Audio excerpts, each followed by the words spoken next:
Hello friends, welcome to Sangeetha சமையல். சங்கீதா சமையலில் என்ன பார்க்க போகிறோன்னா, இன்றைக்கி ரொம்ப இன்ட்ரெஸ்டிங்கான யூஸ்ஃபுல்லான இன்ஃபர்மேஷன் தான் கொண்டு வந்திருக்கேன் ஃப்ரெண்ட்ஸ். ரொம்ப உங்களுக்கு யூஸ்ஃபுல்லாக இருக்கும். ரெகுலராக உங்களுக்கு தேவைப்படுற சின்ன டிப்ஸ் தான் நான் உங்களுக்கு சொல்ல போகிறேன். ரொம்ப ஈஸியான டிப்ஸு. வீடியோவை முழுமையாக பாருங்கள், ஸ்கிப் பண்ணாமல் பாருங்கள். இப்போ தான் என்னோடய சேனலில் ஃபஸ்ட் டைம் பார்க்குறீங்க அப்படின்னா சப்ஸ்கிரைப் பண்ணிக்கோங்க. பக்கத்தில் இருக்கிற ரெட் கலர் பட்டனையும் கிளிக் பண்ணி வச்சுக்கோங்க. அப்போ தான் நான் போடுற வீடியோ உங்களுக்கு நோட்டிஃபிகேஷனில் உடனுக்குடன் வரும்.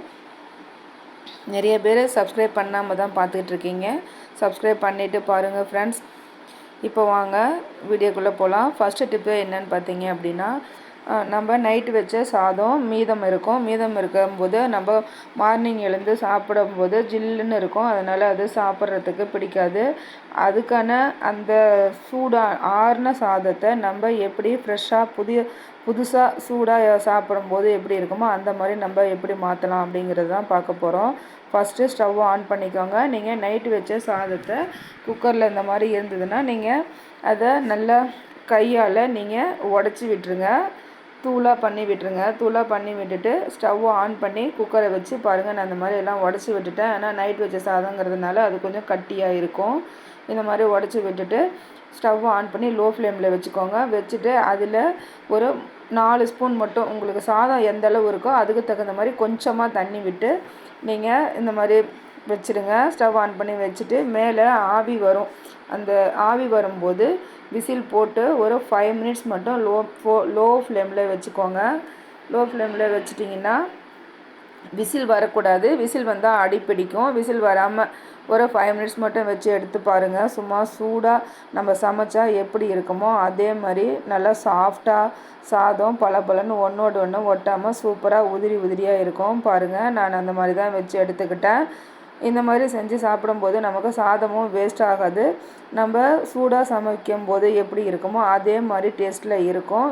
இது கூட நீங்கள் நார்மலாக மார்னிங் என்ன சமைக்கிறீங்களோ அந்த கிரேவி ஆகட்டும், பொரியல் ஆகட்டும், எதுவாக இருந்தாலும் நீங்கள் அந்த மாதிரி வச்சு சாப்பிட்டு பாருங்கள். ரொம்ப அருமையாக இருக்கும். இந்த சூடான சாதத்தில் நீங்கள் குழம்புலாம் ஊற்றி சாப்பிட பிடிக்கலைன்னா இதை நீங்கள் சப்பாத்தியாக கூட செஞ்சுக்கலாம். அதுவும் செம்ம சூப்பராக இருக்கும். இப்போ நெக்ஸ்ட்டு டிப்பு என்னன்னு பார்க்கலாம். என்னடா அது கவர் காமிக்கிறேன் அப்படின்னு பார்க்குறீங்களா? ஆமாம் ஃப்ரெண்ட்ஸ், இது ரொம்ப யூஸ்ஃபுல்லான டிப்ஸ் தான். நம்ம எல்லோரு வீட்லேயும் இப்போ நம்ம இடி உரல் வச்சுருப்போம். இந்த மாதிரி குட்டி இடி உரல் நம்ம வச்சுருப்போம். இதில் இந்த மாதிரி நம்ம இஞ்சி பூண்டுலாம் தட்டுவோம். இந்த மாதிரிலாம் தட்டி வசித்து எடுத்துகிட்டு நம்ம வாஷ் பண்ணி வச்சுருவோம். வாஷ் பண்ணி வச்சோம்னா அந்த பல்லி, கரப்பாம்பூச்சி இதெல்லாம் அந்த இடி உரல் சந்தில் உள்ளே போய் எல்லாம் வெளியே வந்துட்டு எல்லாம் அதில் பாக்டீரியாக்கெல்லாம் நிறையா இருக்கும். அந்த மாதிரிலாம் இல்லாமல் அதை எப்படி நம்ம சேஃபாக வச்சுக்கலான்னா, ஒரு ஆயில் கவரோ இல்லை நம்ம கடலை மாவு மைதா மாவு வாங்குவோம் அந்த மாதிரி கவரோ இருந்தால் நீங்கள் எடுத்துக்கோங்க. எடுத்துகிட்டு ஒரு மார்க்கர் வச்சு இந்த இடி உரல் அளவுக்கு நீங்கள் கட் பண்ணி எடுத்துக்கோங்க.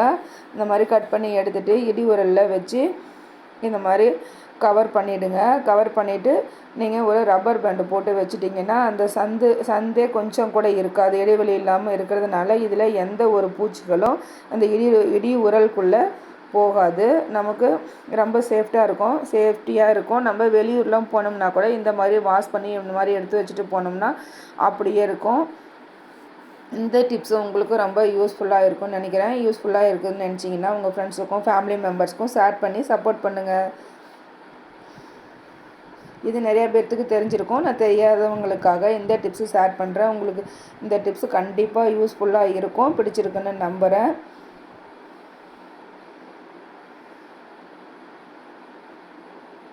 எதுவுமே நம்ம வேஸ்ட்டுன்னு எந்த ஒரு கவரும் தூக்கி போடாமல் நம்ம இந்த மாதிரி நம்ம தேவைக்கு நம்ம யூஸ் பண்ணிக்கலாம்.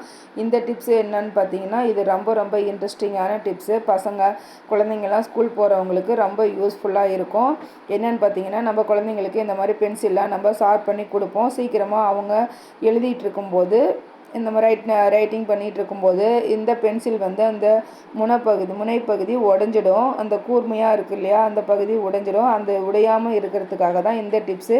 இது என்னன்னு பார்த்தீங்கன்னா, நம்ம வீட்டில் நெயில் பாலிஷ் இருக்கும் இல்லையா, அந்த நெயில் பாலிஷ் அந்த கூர்மையான பகுதியில் நீங்கள் ஃபுல்லாக ரவுண்டாக நீங்கள் இந்த மாதிரி அப்ளை பண்ணி விட்டுருங்க. அப்ளை பண்ணி விட்டுட்டு நீங்கள் ஃபேன் கடியிலே ஆகட்டும் இல்லை வெயில்லையோ ஒரு 5 மினிட்ஸ் வச்சுருந்தீங்கன்னா போதும். நல்லா அது ட்ரை ஆகிடும். அதுக்கு பின்னாடி நம்ம எடுத்து நம்ம அதை எழுதும்போது கொஞ்சம் கூட அந்த கூர்மையான பகுதி உடையவே உடையாது. இதனால் நமக்கு பென்சிலும் ரொம்ப லாங் டைம் நமக்கு வரும். நான் உங்களுக்கு எழுதி கூட காட்டுறேன் பாருங்கள். நோட்டில் நம்ம அப்ளை பண்ணியிருக்க நெயில் பாலிஷ் ஒட்டுமா அப்படிங்கிற டவுட்டும் உங்களுக்கு இருக்கும். அதெல்லாம் எதுவுமே இருக்காது. ரொம்ப சூப்பராக இருந்தது. இந்த டிப்ஸ் உங்களுக்கு கண்டிப்பாக ரொம்ப யூஸ்ஃபுல்லாக இருக்கும்னு நினைக்கிறேன். யூஸ்ஃபுல்லாக இருக்கும்னு நினச்சிங்கன்னா உங்கள் ஃப்ரெண்ட்ஸுக்கும் ஃபேமிலி மெம்பர்ஸ்க்கும் ஷேர் பண்ணுங்கள் ஃப்ரெண்ட்ஸ். இப்போ நம்ம ஒரு நோட் எடுத்துக்கலாம்.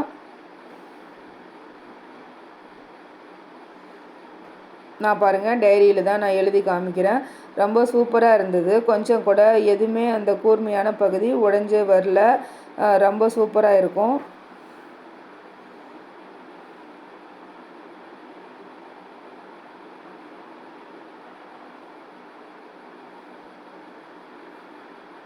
இதே மாதிரி நிறைய உங்களுக்கு யூஸ்ஃபுல்லான டிப்ஸ் என்னோடய சேனலில் போட்டிருக்கேன் ஃப்ரெண்ட்ஸ்.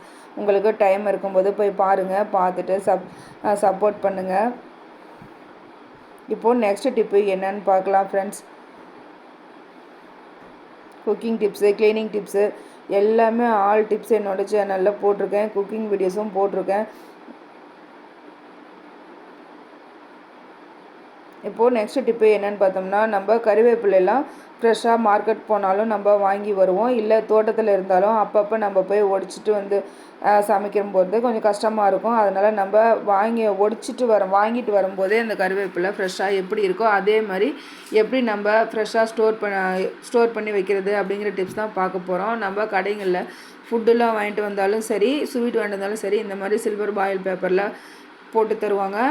அந்த மாதிரி இருக்க கவரை நீங்கள் தூக்கி போடாமல் இந்த மாதிரி நம்ம ஈஸியாக யூஸ்ஃபுல்லாக நம்ம மாற்றிக்கலாம். இந்த கவரில் நீங்கள் கருவேப்பிலை, புதினா, கேரட்டு, மல்லி இலை நீங்கள் எது போட்டாலும் நீங்கள் இந்த மாதிரி ஸ்டோர் பண்ணி வச்சிட்டிங்கன்னா 15 நாள் வரைக்கும் கூட இது கெடவே கெடாது. அப்படியே ஸ்டோர் பண்ணிவிட்டு நீங்கள் ஃப்ரிட்ஜில் எடுத்து வச்சிங்கன்னா ஃப்ரெஷ்ஷாக நம்ம வாங்கிட்டு வரும்போது எப்படி இருந்ததோ அதே மாதிரி இருக்கும் ஃப்ரெண்ட்ஸ். ட்ரை பண்ணி பாருங்கள். இந்த டிப்ஸும் உங்களுக்கு ரொம்ப யூஸ்ஃபுல்லாக இருக்கும். இது மட்டும்தான் போடணுமா அப்படின்லாம் இல்லை. நீங்கள் கேரட் ஆகட்டும், புதினா இலையாகட்டும், எதுவாக இருந்தாலும் நீங்கள் இந்த மாதிரி இப்போ கவரில் நீங்கள் போட்டு ஸ்டோர் பண்ணி வச்சுக்கலாம். இப்போ ஃபைனல் டிப்ஸ் என்னன்னு பார்க்கலாம். இது எங்கள் வீட்டு தோட்டத்தில் இருந்த வெண்டைக்காய் தான் ஃப்ரெண்ட்ஸ். வெண்டைக்காய் தான் என்னன்னு சொல்ல போகிறேன். இப்போ வெண்டைக்காயெலாம் நம்ம சமையலுக்கு கட் பண்ணும்போது அந்த கத்தியில் வந்து அப்படியே ஒட்டிக்கும். ஒன்றோடு ஒன்று அந்த கத்தியிலே ஒட்டி வரும். நம்ம கட் பண்ணுறதுக்கு கொஞ்சம் கஷ்டமாக இருக்கும். அந்த மாதிரிலாம் இல்லாமல் இருக்கிறதுக்கு ஒரு லெமன் எடுத்துக்கோங்க. லெமனை வந்து ஒரு ½ லெமன் நம்ம கட் பண்ணி எடுத்துக்கலாம். கட் பண்ணி எடுத்துகிட்டு விதையில நீக்கிடுங்க. நம்ம எந்த கத்தியில் நம்ம வெண்டைக்காய் கட் பண்ணுறோமோ அந்த கத்தியில் 2 சைடும் கார்னர் பகுதியில் நீங்கள் இந்த மாதிரி லெமனை நீங்கள் அப்ளை பண்ணி விட்டுருங்க. அப்ளை பண்ணி விட்டுட்டு வெண்டைக்காய் நறுக்கும்போது ஈஸியாக நம்ம நறுக்கலாம். ஒன்றோட ஒன்று ஒட்டவே ஒட்டாது. நான் உங்களுக்கு கட் பண்ணி காட்டுறேன் பாருங்கள். சூப்பராக நம்ம கட் பண்ணி எடுத்துக்கலாம். நீங்கள் இந்த மாதிரி கையில் பிடிச்சி நீங்கள் கட் பண்ணுறத விட நீங்கள் வெண்டைக்காயில் நீங்கள் லப்பர் பேண்டு ஒன்று போட்டுட்டு நீங்கள் கட் பண்ணுங்கள் ஃப்ரெண்ட்ஸ். இல்லைன்னா கைகளில் கட் பண்ணோம். பார்த்து ஜாக்கிரதையாக நீங்கள் கட் பண்ணுங்கள். பாருங்கள் சூப்பராக நான் கட் பண்ணி எடுத்துட்டேன். இந்த வெண்டைக்காயில் இந்த கத்தியில் மட்டும்தான் லெமன் அப்ளை பண்ணணும்னு இல்லை. நம்ம ஃப்ரை பண்ணும்போதும் நம்ம இந்த மாதிரி லெமன் பிழிஞ்சு விட்டுக்கலாம். இப்போ வானலியில் ஆயில் ஊற்றிக்கோங்க. ஆயில் ஊற்றிட்டு வெண்டைக்காய் போட்டு ஃப்ரை பண்ணுங்கள். ஃப்ரை பண்ணும்போது ஒரு ½ லெமன் ஜூஸ் வந்து இந்த வெண்டைக்காயில் நீங்கள் பிழிஞ்சு விட்டுருங்க. பிழிஞ்சு விட்டுட்டு ஒரு 5 மினிட்ஸ் மட்டும் நீங்கள் கிளறி கொடுத்தா போதும். ரொம்ப நேரம் நீங்கள் வதக்கணும்னு அவசியம் இல்லை.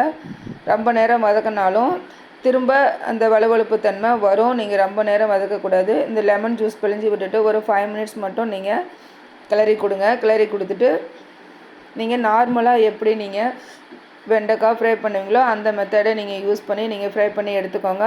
ரொம்ப சூப்பராக இருக்கும். கொஞ்சம் கூட வலுவழுப்பு தன்மையே இருக்காது. ட்ரை பண்ணி பாருங்கள். நான் சொல்லியிருக்க எல்லா டிப்ஸுமே உங்களுக்கு பிடிச்சிருக்குன்னு நம்புகிறேன்.